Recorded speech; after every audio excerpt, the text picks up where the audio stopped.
Hey everyone. About a year ago, I highlighted how the pandemic-driven surge in household savings was bolstering consumption and pushing up inflation. Total savings, including money market mutual funds, increased by nearly $5 trillion between February of 2020 and December 2021. And at the time, I suggested that consumption spending wouldn't slow until the additional cash on hand fell back into alignment with the pre-pandemic trend. That meant the higher interest rates being put in place by the Federal Reserve would only have a muted effect on reducing inflation until the excess savings burned off. My thinking was that if people have extra cash in the bank, they'll continue to spend. Once the excess savings was spent, then the higher interest rates would have a greater impact. If you look at the year-over-year growth rate of savings, you can clearly see the surge during the pandemic.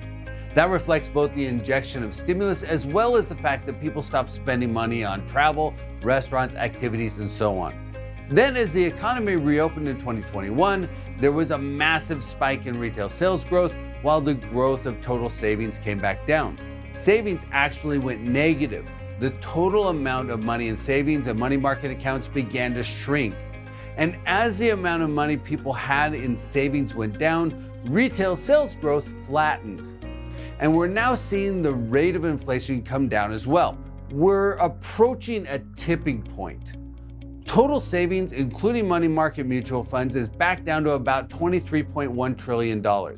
If you extend the pre-pandemic savings trend line, total savings is almost back in alignment with the projected level. That implies total savings is about where it would have been if it had followed a relatively stable trend and we hadn't gone through the pandemic. And as a result, retail sales have begun to flatten, and that in turn is helping to slow inflation. A couple weeks ago, the headline inflation rate came in at 3%, down 100 basis points from May. At the same time, the producer price index was just 0.1%. Basically, manufacturing input prices are flat from the prior year.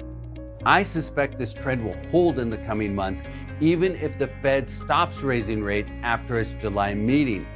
That's because the higher interest rates are starting to bite into spending more now that the excess savings is nearly burned off.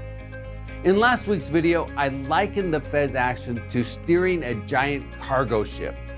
And we're approaching the point at which we'll be able to see whether the Fed oversteered the ship or if they've positioned it correctly for a soft landing.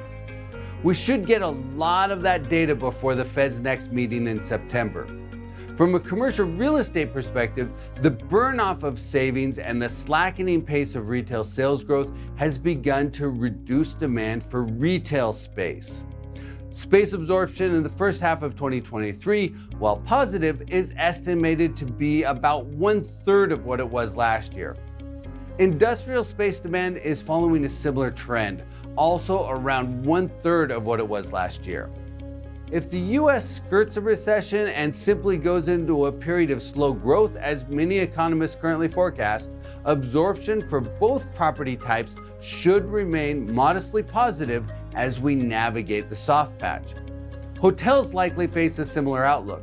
While occupancy rates have been quite strong, especially considering that many hotels are still operating with a staff shortage, the average daily rates may ease a bit as consumers become more mindful of their budgets and leisure travel slackens. At the same time, the reduced savings levels could restrain home sales, in turn favoring apartment demand. Given the recent rise in consumer sentiment, apartment absorption should sustain its positive momentum. But the big variable will still be the Federal Reserve. Like Wall Street, I expect a rate increase on July 26th. Chairman Powell's comments during the press conference will be telling. Hopefully, he'll suggest the Fed will be data-driven through the remainder of the year and signal that additional rate increases may not be needed. That would suggest the Fed believes inflation is coming back under control. If I could give Chairman Powell one piece of advice, I'd tell him the same thing I tell our clients.